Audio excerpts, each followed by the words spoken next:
face up and malfunction from your parents. I know you're looking at stuff that didn't around, like I said, without, if you don't weigh your full weight, you don't get the full grip on the geology background. Yeah.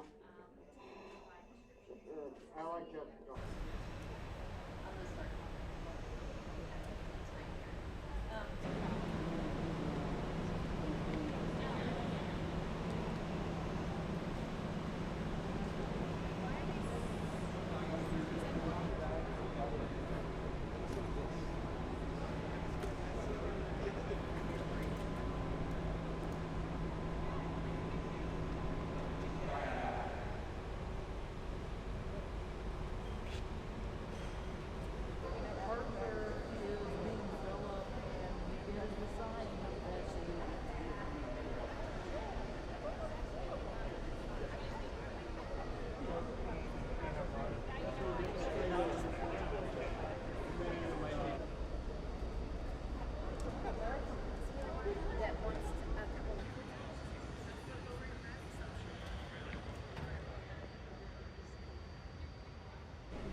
So they'll have liquid cooling in the vehicle as well.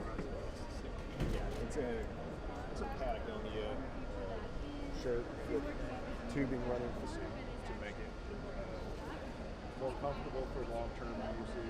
It allows the crew to exist inside the suit for up to 144 hours. Live in shuttle, since you're so close to Earth, if something were to happen, you can still get in your suit, but you'll be moving this combustion. You know, it really doesn't matter what I think. You know, if you look at that are around or doing that, and then once the crews are assigned, they will dedicate together, like inclusively, right? So we say that our vision is to reach for new height and reveal the unknown for the benefit of all. It is automated. So Orion is fully automated, but it also again, and then the other hand controller is used for attitude control. So do a pitch, a pull back on the stick. So that's basically So refer to the planetary science community when you are facing towards it, and it ends up masking some. Put it on and roll. Yeah, hold the front of it and put it. Go to those big rocks to your left a little bit. There's like a red. Bend your body down to pick up a rock. And close your hand on it. That's way too big of a rock. We have a little bit of time, so let me. Yeah, I think. It's easier to do it underhand, and you got to time it like a fishing pole. You know, let off the button so you can throw.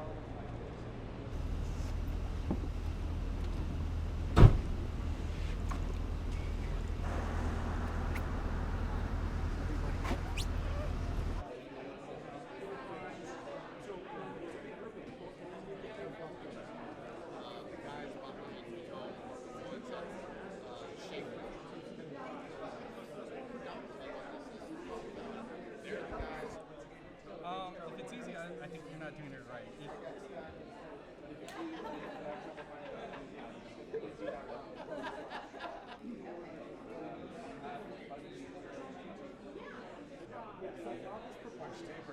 Punch tape. I did cards. Buddy had binoculars, so I looked up right as the SRBs came out, as the boosters came out. Part of it is increasing some performance of the propulsion system. So the part is designing and making sure it does it.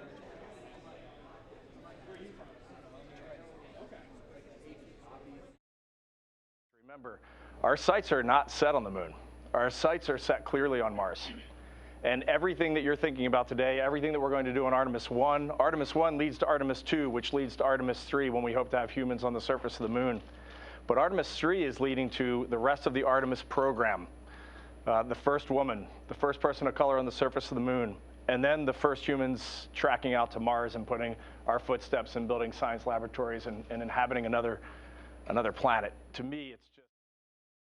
Say this about when it comes to a space flight mission, I think everyone who really truly wants to do this, they should want to be a part of the very next mission. The next thing going is the right one. No matter what your role, no matter what you get to do, because honestly, even if I'm sitting at home on my couch watching it on the news, or if I'm in mission control talking to the crew, you have a go to the moon, all of those are going to feel great.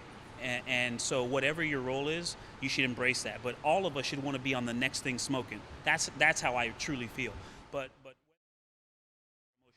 And the most mentally challenging part, I think, is for me was Russian language training. That was pretty difficult. Machines and schematics, I love that stuff, but the Russian language was challenging. The most physically demanding is the spacewalk training. It's like running a marathon twice, but on your hands, and at least for space station EVAs.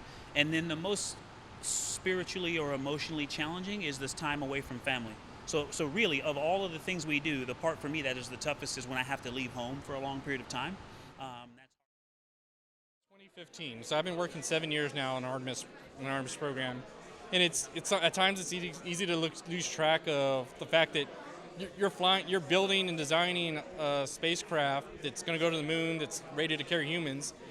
Sometimes you get into the rhythm that this is just normal business, and then every now and then I kind of stop and I realize, wow, this is what I'm actually getting to do. I watched Apollo 13. I got to see this on TV and movies, and I'm actually going to be the guy here when we light the engines to go around the moon.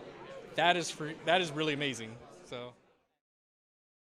Location. So we won't be flying crew, we'll be flying some mannequins and some torsos that are simulated human tissue and organs that are looking at radiation protection, radiation environment, the acceleration of the vehicle, and how that affects the human body, because our goal is for the crewed flight on Artemis II.